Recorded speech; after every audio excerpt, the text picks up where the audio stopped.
Buenas, ¿qué tal? Estamos de vuelta. Saludos, moradores del refugio. Nos encontramos viajando entre ruinas, explorando lechos marinos, cuevas submarinas y todo tipo de fósiles, recorriendo el mapa en busca de nuevas aventuras. Eso sí, siempre acompañados de Alma Mínguez. Un saludo, aventureros. Jaime Barón. Un saludo, aventureros. Y el que os habla, Víctor Vera. Hoy a Daniel lo tenemos por aquí, está malito, pero no puede hablar. Pues mira, tenemos alguna noticia. Los que nos escuchéis en diferido, pues ya habrán pasado una semana o dos. Pero bueno, más o menos esta semana nos hemos enterado sobre esto que está pasando en Islandia, del posible volcán que igual nos la lía. Y bueno, tiene un poquito que ver también con el tema de hoy, porque parece ser que hay una división de placas tectónicas justo debajo de Islandia y puede ser que la divida en dos. Bueno, puede ser no, seguramente la divida en dos. Pasará de aquí muchos años, por no decir miles. Pero bueno, ahora parece ser que ya están empezando o temiendo a que empiecen los volcanes a hacer su trabajo, ¿no? Curiosa esta noticia porque viene a colación un poco con el episodio que vamos a ver hoy, ¿no? De los continentes de Lemuria, los continentes perdidos, tanto, bueno, la Atlántida y Lemuria, que también tiene mucho que ver con el movimiento de las placas tectónicas y todo esto, ya lo veremos, así que es curioso. A lo mejor le pasa a Islandia lo que le pasó a esos dos continentes. ¿Quién sabe? A saber. Un saludo, Namanía. ¿Qué tal? Tenemos aquí por el chat ya. Vale, ¿de qué más tenemos? La Starship ya voló, ya hizo su vuelo, el segundo vuelo de prueba del test. Si lo escucháis por los medios tradicionales, seguramente oiréis que ha sido un fracaso total, pero nada más lejos de la realidad, ha sido un éxito. Lo que querían era conseguir solventar los fallos que hubieron en el anterior, en los fallos de motores, que en esta ocasión no ha habido ningún fallo, en la separación del booster con la nave, que ha salido bien. Además, también tenían la incógnita de si lo que hicieron debajo del cohete para despegar la placa de riego, esa que han puesto, ¿no? Para que disipe el sonido y las llamas, si iba a aguantar y iba a funcionar, y ha funcionado. Y después también han conseguido que el booster, lo que es el motor grande, gire y vuelva hacia tierra firme. Sí que es verdad que segundos más tarde lo explotaron, cosa que también va bien que lo hagan porque en la anterior falló en la autodetonación, tardó como 60 segundos en explotar cuando no debería haber tardado nada, así que esta vez ha salido bien, sí, otro éxito. Y lo que sí que ha pasado es que la nave se pensaban que ya había llegado a su órbita, entre comillas, porque no llegaba a tener órbita, sino que iba a caer en caída libre. Pues cuando estaba ya en el límite, que ya no había ningún problema aerodinámico, ahí es cuando explotó. Y ahí aún yo no sé qué ha pasado. Tendré que investigarlo un poco más. A lo mejor ya han dicho algo. Vale, luego tenemos otra noticia relacionada con esto, y es que el tercer lanzamiento de la Starship ya Elon Musk la está datando, la está poniendo fecha para de aquí 3-4 semanas. Así que luego ya veremos, porque siempre sabemos que Elon es muy optimista, y cuando dice 3-4 semanas viene la Federación Aérea y le dice que de aquí 3-4 meses, no semanas. Entonces, a ver qué pasa. Sí, es curioso, que nuestro Elon sea tan optimista siempre con los plazos. La verdad es que cada vez que tiemblo. A ver, yo creo que se emociona un poco, todo se ha dicho, perdonadme la expresión, pero yo creo que a veces se emociona un poco de más.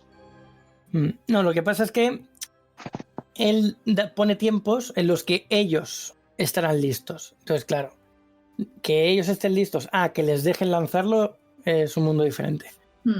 O que tenga la ventana perfecta meteorológica para que vaya perfecto y no tenga que cancelarlo, como le ha pasado con tantos lanzamientos. Pues sí. Pero bueno, cosas que pasan. Vamos a ver al final cómo queda todo. Bien, pues tras saludar como es debido y presentarnos ante los restos de la civilización perdida, entraremos en la cantina y saludaremos. Y como es habitual, nos sentaremos y hablaremos mientras llenamos nuestros estómagos. En el episodio de hoy hablaremos de nuestra serie de grandes misterios y esta vez toca hablar de la Atlántida y Lemuria. ¿Vale? Vamos a hacer un poquito contacto con las dos a la vez. Como decía antes de empezar el directo, ya tocamos el tema de la Atlántida en algún episodio, hace bastantes ya, pero vamos a retomarlo con la novedad, entre comillas, de que vamos a compararlo un poco las dos historias, ¿no? En caso, que puede ser que nos pase, de que se nos alargue mucho, Atlántida, por ejemplo, pues lo haremos en dos, ¿vale? Y ya está. Así vamos haciendo, poco a poco. No, he dicho pues sí, sin más.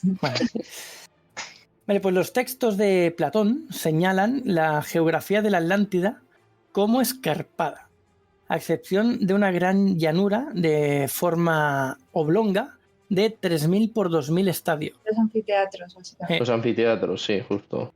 A lo que se refería Platón, yo creo que serían los estadios tipo olímpicos que tenían ellos, de entrenamiento y tal. No sé, ahora mismo no estoy segura y puedo estar metiendo... Ah, vale, los estadios de Atenas, quieres decir. Sí. Dejo esta información sin contrastar porque ahora mismo estoy hablando de memoria, ¿eh? O sea, no... Vale, pues mira, son eso, en forma oblonga de entre 2.000 y 3.000 estadios.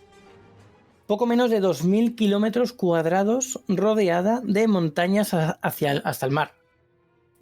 A mitad de la longitud de la llanura, el relato de Platón menciona una montaña baja de todas partes, distante de unos 50 estadios, unos 9 kilómetros del mar, y destacando que fue el hogar de uno de los primeros habitantes de la isla, Evenor, nacido del suelo. ¿Vale? Este Evenor será un personaje importante dentro de lo que es la historia de la Atlántida. Bueno, pues según Critias, Evenor tuvo una hija llamada Clito, y cuenta este escrito que Poseidón era el amo y señor de las tierras atlantes, puesto que cuando los dioses se habían repartido el mundo, la suerte había querido que Poseidón le correspondiera, pues entre otros lugares, la Atlántida, ¿no? La zona de donde estaba la Atlántida. Aquí la razón de que su gran influencia en esta isla y este dios, pues al final, ¿qué pasó con Evenor y su hija? Pues que cuando sus padres murieron, Evenor y su mujer murieron, Poseidón se fijó en Clito y la protegió, ya que estaba sola. O para mantenerla cautiva, eso ya no se sabe. Eso ahí hay debate, ¿no? Y creó en ese sitio pues 3 anillos de agua en torno a la montaña que habitaba su amada. La pareja tuvo 10 hijos, para los cuales el dios dividió la isla en 10 reinos respectivos para cada uno. Al hijo mayor, Atlas o Atlante, le entregó el reino que correspondía a la montaña rodeada de círculos de agua, dándole además autoridad sobre sus hermanos. En honor a Atlas, la isla entera fue llamada Atlántida y el mar que la circundaba el Atlántico. Su hermano gemelo se llamaba Gádiro o Eumelo en griego y gobernaba el extremo de la isla que se extendía desde las columnas de Hércules hasta la región que por derivación de su nombre pues se denominaba Garídica. Aquí es guay porque lo de las columnas de Hércules se refiere al estrecho de Gibraltar.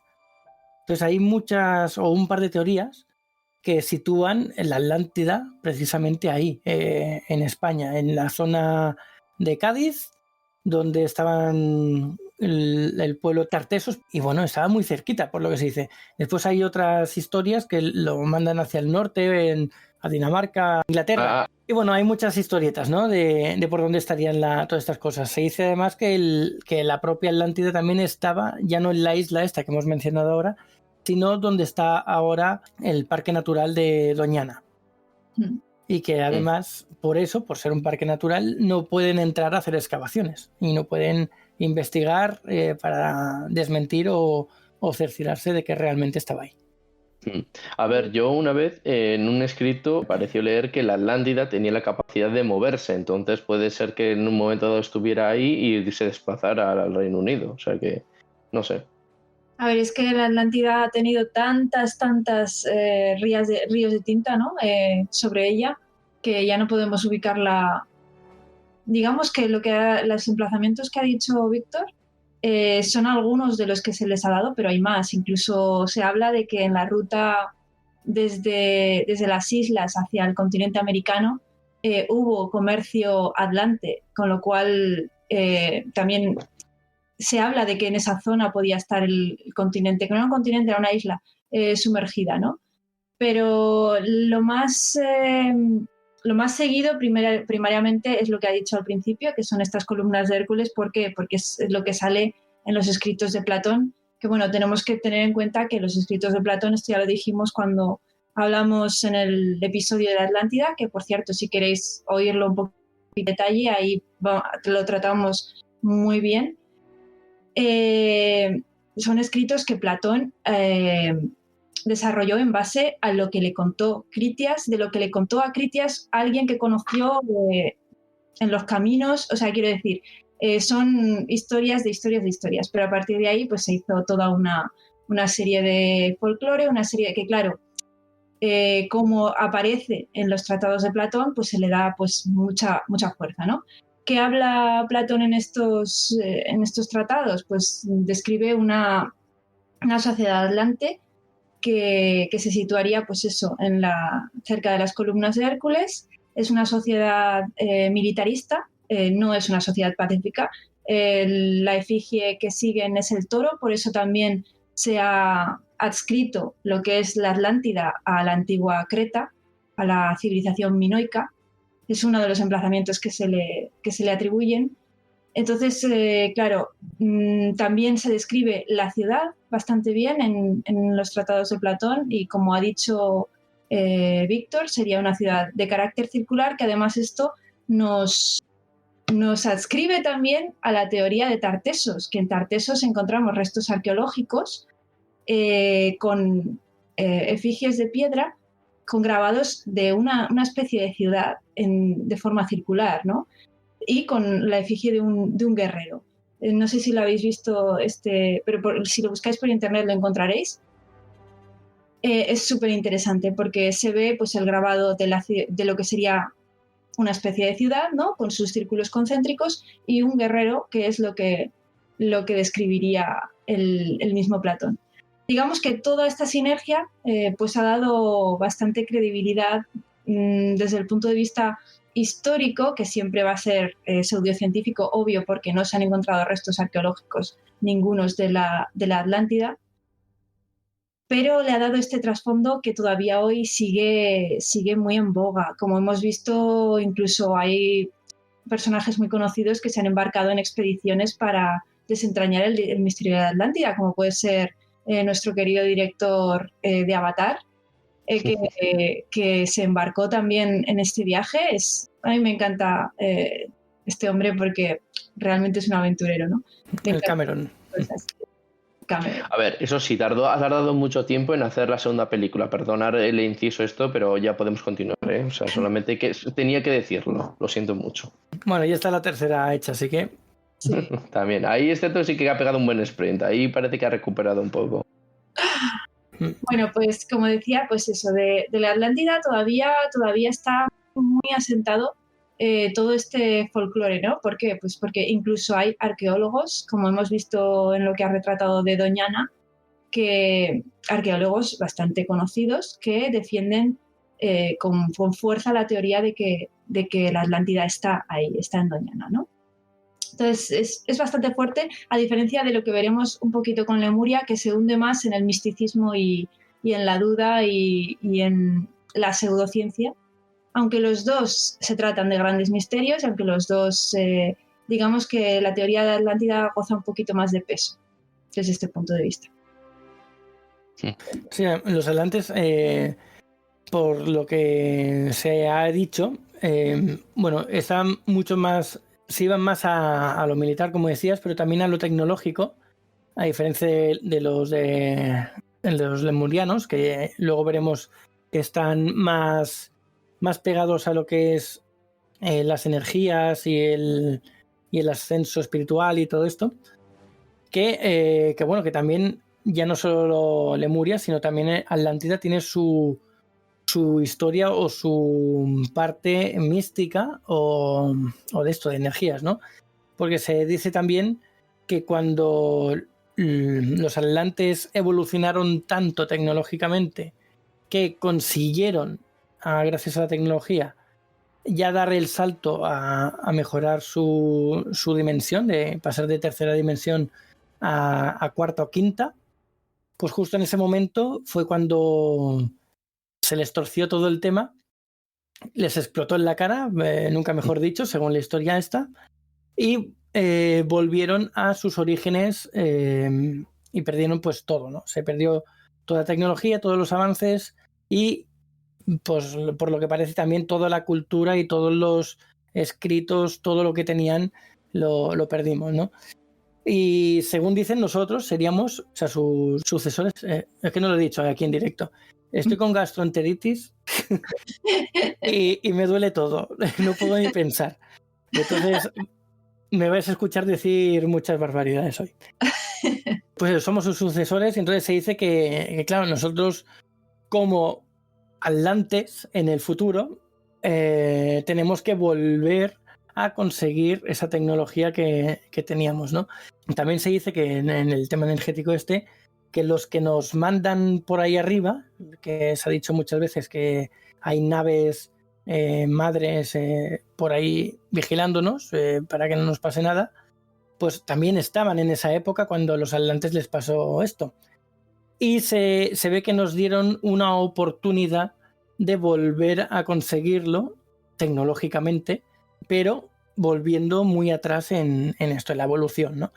Y entonces estamos en ese camino, en volver a evolucionar y volver a desentrañar, desenmascarar toda la tecnología que nosotros como atlantes en el pasado pues conseguimos y la perdimos. Yo aquí querría hacer un inciso porque todas estas teorías de misterio tienen distintas versiones. Por ejemplo, en este caso que hablamos de la Atlántida, hablamos de Lemuria, podríamos hablar del continente perdido de Mu si quisiéramos. Digamos que tienen una perspectiva, por un lado, que se basa en determinados hechos científicos / históricos / documentales, como podría ser en el caso de la Atlántida, pues ya te digo, estos escritos de Platón y los que vinieron después, que les avala como con cierta credibilidad como sociedades que realmente existieron, lugares que realmente existieron, y después está una segunda capa, que es esta capa de, digamos, lo que has hablado de las civilizaciones incluso extraterrestres que se adscriben a estas civilizaciones históricas, por así decirlo, que sería una segunda capa del misterio, ¿no? Pero son dos cosas, yo creo que diferenciadas y a muy distintos niveles, que ni decimos ni desdecimos ninguna, simplemente damos los datos, pero son diferentes niveles. Por ejemplo, lo que Platón explicaba de los atlantes no los veía como, aunque tenían este origen divino, porque ya sabéis que en la época pues todo tenía su origen divino, todas las tierras, todos los lugares, todo era una forma de explicar con folclore la historia, pero les atribuía pues como una civilización real, como serían ellos. Lo que pasa es que mucho más adelantada, mucho más capacitada y bastante, digamos, suya, ¿no? O sea, que no se relacionaba tanto. Y a toda esta capa de las energías, de que si realmente se ha hablado mucho de que la Atlántida no se hundió, sino que realmente salió volando porque era una nave espacial, cosas así, ¿vale? Son diferentes capas. Sí, son diferentes capas del misterio, ¿no? Entonces, aquí podemos adentrarnos en el misterio hasta el punto que queramos o hasta el punto que la razón nos diga hasta aquí he llegado. ¿Quieres verlo como un posible fenómeno antropológico, histórico, arqueológico, o quieres verlo ya como un fenómeno ya de, pues eso, de extraterrestres y de cosas, ¿vale? Simplemente quería hacer este apunte. A mí, has dicho, Víctor, que eran 10 hermanos, pero nos hemos quedado en el segundo. ¿Podemos saber quiénes eran los 8 restantes? ¿Lo tienes tú preparado? No, simplemente, es que claro, por eso te lo pregunto, porque Atlas, ¿cómo has dicho el otro? Garidos. Gadiro. Gadiro. Sí. Pasa que no los he cogido porque me iba a centrar más en lo que es la historia genérica, no apuntar cada uno de ellos. Entonces, si queréis... Si empezamos a hablar de todos los personajes mitológicos, nos podemos quedar aquí. Sí, por eso. Vale, no vale. quería Eso lo dejamos para otro podcast. Podemos decir, los otros 8 hermanos, podemos llamarlo para el siguiente podcast. Los odiosos 8, podemos ya a referencia a la película. Es que además es muy curioso porque son 5 gemelos. O sea, estos 2 primeros eran gemelos, tenían otros 2 gemelos y así 5. Bueno, la mujer debió de acabar harta, ¿eh? La mujer con los 5 gemelos debió de estar hasta las narices, lo que debió de sufrir aquella mujer. Claro, es que entonces es eso, que no es que se tuviese 10 hijos, es que fueron 5 gemelos. Entonces, bueno, cosas que pasan, pero bueno, es lo que hay. Cosas que pasan a los dioses. Sí. Igual es que se van de juerga y pasa lo que pasa. Bueno, pues tal prosperidad dio a los atlantes el impulso para construir grandes obras y edificaron sobre la montaña rodeada de círculos de agua una espléndida acrópolis plena de notables edificios, entre los que destacaban un palacio real y el templo de Poseidón, que digo que no puede faltar un templo a Poseidón. Y no sé si habéis visto imágenes del Palacio Real, pero es algo espectacular, es enorme. Al menos el artista que lo ha hecho así, no sé si es así, pero vamos, se ha pasado a 3 pueblos. Sería más grande que incluso que el de Nerón, que ya es decir, porque el de Nerón, ya sabéis, este tío sí que construyó un gran palacio arrebatando un gran territorio público a los romanos. O sea que si el de Palacio de Nerón era impresionante, entonces el de Poseidón... Hombre, a ver, también hay que decir que estamos comparando un emperador con un dios. Entonces, por lógica aplastante, el de Poseidón tendría que ser más espectacular. Y también construyeron un gran canal de unos 50 estadios de longitud para comunicar la costa con el anillo de agua exterior que rodeaba la metrópoli. Y después otro menor cubierto para conectar el anillo exterior con la ciudadela. Cada viaje que hacía la ciudad era vigilado desde las puertas y las torres. Y cada anillo estaba rodeado por un muro, ¿vale? Parece ser que en la época en la que se hizo o se construyó todo esto, pues no había problemas bélicos, porque entre ellos, entre los 10 hijos, tenían un pacto de que entre ellos no se iban a atacar nunca jamás, nunca iba a haber ninguna riña, y que en el caso de que hubiese algún problema externo, todos se ayudarían para combatirlo, ¿no? Entonces, claro, en el momento en el que se construyó todo esto, no había tanto humano por ahí dando vueltas, porque solo estaba pues Clito con Poseidón y los 10 hijos. No había más gente. Así que, bueno, parece ser que ya lo hicieron pensando en que en un futuro bastante lejano podrían haber guerras y batallas, y ya construyeron todas estas torres y murallas alrededor para protegerlo, ¿no? Claro, y así fue, ¿no? O sea, al final, pues era imposible que el conflicto no apareciera. Es lo típico, ¿no? La envidia empieza a aparecer en alguno de los hermanos, bueno, de los descendientes, y así iniciaron el problema entre ellos. Y sin conflicto no hay libro, así que... Efectivamente. Si no hay problema, entonces el libro no funciona, chicos. Recordad, hay que meter al protagonista en todos los líos posibles. Ya se encargó Zeus de tener hijos por el mundo, dice Chemica. Pues sí, pues porque Zeus, o sea, si ya Poseidón nos parece un crack, Zeus era un menudo fiera el tío. Mira, Chemica nos dice: escuché en un programa que según los mapas del momento, en el momento aproximado del tiempo, se podría encontrar en Sevilla en vez de en Cádiz, en vez de en Doñana. Sí. En esa época Sevilla era una isla. Sí, sí. Sevilla. De hecho, hay mapas incluso de la Atlántida pegada a lo que es a la zona baja andaluza, que como que tuviera en aquel momento una parte más, ¿no? Que ahora ha desaparecido. que es la que se habría sumergido en el mar. Sí, tenía paso a pie. Sí, teoría, todas las que quieras hay. Madre mía, paso a pie, o sea que estaba, como te gusta a ti decir, Víctor, a tiro de piedra, ¿no? Casi. Tenías que tirar la piedra muy lejos, pero sí. Tenías que ser Sansón para lograr esa proeza. Bueno, luego otra de las teorías por las que se dice que desapareció la Atlántida fue por el conflicto que supuestamente podrían haber tenido tanto la Atlántida o los atlantes con los lemurianos en Lemuria, ¿no?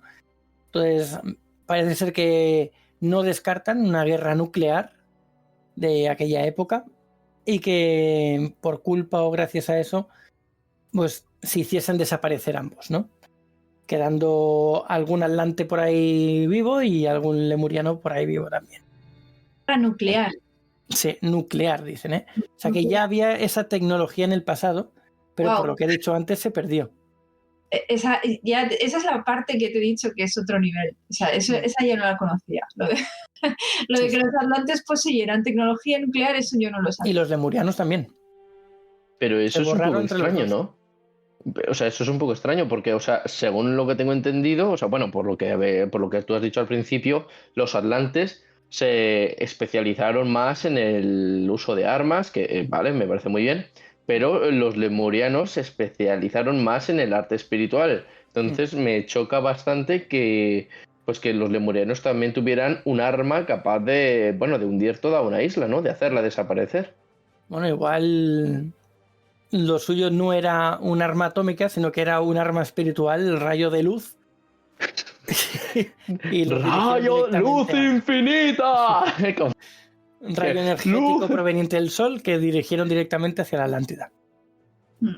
Pues te imaginas. Bueno, a ver, que también, a ver, tiene sentido, ¿no? Eso lo que me estás contando. De todas formas, o sea, hay que ya, bueno, tendrían que ser armas más potentes incluso que bombas atómicas. Porque, a ver, las bombas atómicas causan un gran destrozo, no digo que no, pero es que estamos hablando de hundir una isla entera y, bueno, de también hacer desaparecer a otro continente, ¿no? Que era Lemuria. Entonces no es que digas, pues sí, cayó una bomba y se devastó todo el territorio. No, es que fueron borrados de la faz de la Tierra, literalmente. Entonces, la tecnología era aún mucho mayor, mucho más potente de la que conocemos. Sí, mucho más. A ver, recordemos que ya se lanzaron 2 bombas sobre una isla, ¿vale? Sobre Japón.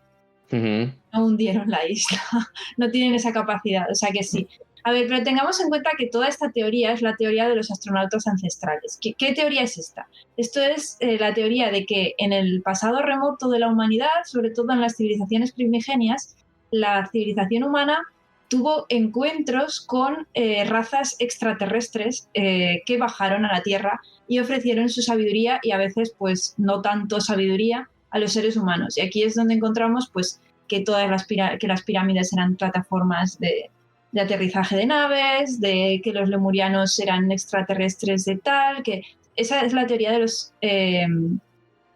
los astronautas ancestrales, ¿vale? Que es muy interesante, pero difiere y diverge de la teoría de la Atlántida normal, o sea, la teoría típica, ¿vale? Son dos divergentes que son muy interesantes las dos, pero hay que coger cada una por separado, creo yo. Que si queréis, un día tocamos ese tema porque han descubierto recientemente unas estructuras que las datan a 26.000 años antes de las pirámides de Giza. Así que ahí hay historia oculta, ¿no? Que si la dan por buena, va a desmontar toda la historia que tenemos hasta la fecha. En Egipto hay muchas de esas. Egipto tiene muchas e incluso tiene restos materiales porque a los egipcios les encantaba fabricar cosas con restos de meteoritos y tienen útiles fabricados con rocas literalmente que no son de este planeta. Entonces da lugar a que hablar, ¿vale? Pero sí, eso es otra historia. Sí, además se dice también que los atlantes y los egipcios tienen un vínculo y también en el programa que hicimos la otra vez yo conté una historia no recuerdo si era un sueño vívido que tuvo una persona o hizo una regresión y contó todo lo que explico yo en aquel episodio. Si lo queréis ver, buscarlo porque estaba bastante bien. Luego Vale. hay una tercera teoría, que es la que dice Lozan89, que apareció Goku, se cabreó y lanzó un Kamehameha por 10 y a tomar por saco. Esta también es perfectamente válida. Pues sí. A lo mejor sacaron esa serie de dibujos gracias a ellos. Akira Toriyama sufrió una regresión y dijo, ya tengo una idea para escribir. Y sin quererlo y desearlo, escribió el pasado. Pues sí. Bueno, pues si os parece vamos a ir tocando ya también lo que es Lemuria, porque, bueno, aparte quería comentar lo que es el continente de la Atlántida, continente o isla. Claro, como no se sabe, tiene muchos tamaños diferentes según la teoría que cojas. La que contábamos ahora de pegada a Sevilla y Cádiz con las Torres de Hércules es como una isla pequeña que es un apéndice más de España hacia las Islas Canarias, ¿no?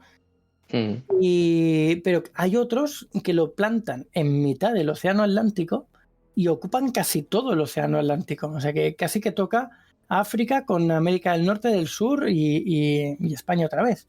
Entonces, depende de cuál cojamos, puede ser inmenso. Además hay varios... ¿Sí? Esa es la teoría que te he dicho que se une por restos que han encontrado que algunos atribuyen a los antiguos atlantes en la isla esta, ¿cómo se llama? En una de las Islas Canarias, que ahora mismo no me sabré cuál es. Básicamente hay expertos, ¿vale? Ahora mismo no me acuerdo sus nombres, que atribuían que hubo tráfico mercante entre lo que es las Islas Canarias hacia el Océano Atlántico, hacia lo que sería hoy a las Américas, ¿vale? Entonces situaría este continente atlante en medio, ¿no? Yo creo que es la teoría de la que tú hablas que se sitúa ahí. Y sería bastante grande. Sí, es que además es enorme. Y hay otros que dicen que sería del tamaño de lo que es Libia con toda Asia. O sea, desde Libia hasta toda Asia. O sea, que sería un continente gigantesco. Entonces, claro, depende de la teoría que al final sea más verídica o no, pues va a variar mucho el tamaño y la posición, claro. Me llama bastante la atención que, teniendo en cuenta de que la isla de Atlántida, estando en el océano Atlántico, y luego Lemuria, que, a ver, que si mal no recuerdo, creo que la posición está más por África, pues... En el Índico. En el Índico, justo por el Índico. ¿Cómo es posible que llegaran a tal desacuerdo? A ver, que es obviamente una de las teorías, pero ¿cómo es posible que llegaran a tal desacuerdo para que ambas decidieran destruirse, ¿no? O sea, no podían, es decir, dividirse el mundo a la mitad, o no sé, me sorprende este hecho tan, no sé, como que yo creo que el conflicto a lo mejor podía haberse evitado. Bueno, al final pasa como con los romanos, van avanzando y el que se ponga delante se lleva una colleja. Pues si la colleja se la lleva un lemuriano, pues ya está liada. Ya hay guerra entre los dos. Y tras tanta charla y llenar nuestros estómagos de deliciosa comida y bebida, abandonaremos la cantina en busca de alguna otra aventura. Pero no antes de deciros algunas de nuestras redes sociales para contactarnos. Y aquellos que nos escuchéis en diferido, os invitamos a venir al directo de cada semana en Twitch. El canal es saga-galdin, donde grabamos el episodio y tenemos el chat para que comentéis cosas durante el directo. Luego tenemos nuestro Discord, el servidor es saga-galdin, todo juntito. refugioelaventura@gmail.com es el email para que nos dejéis vuestros relatos para hacer el episodio de Relatos del Oyente. Y después el Instagram y el TikTok de Alma es @alma_mínguez. El Instagram de Jaime es @jbarongrau, barón con B. Y tanto Daniel como a mí nos podéis encontrar en cualquier red social como @sagagaldin. Muchas gracias por escucharnos y nos vemos pronto en el siguiente programa de Refugio el Aventurero. ¡Buen viaje, aventureros! Pues muchas gracias una semana más. Espero que este episodio os haya parecido entretenido, al menos interesante. Nos vemos la semana que viene, aventureros. Pues muchas gracias por haber estado ahí y nada, seguiremos desvelando misterios de lemurianos y atlantes. Muy bien, Daniel. 3, 2, 1, ya.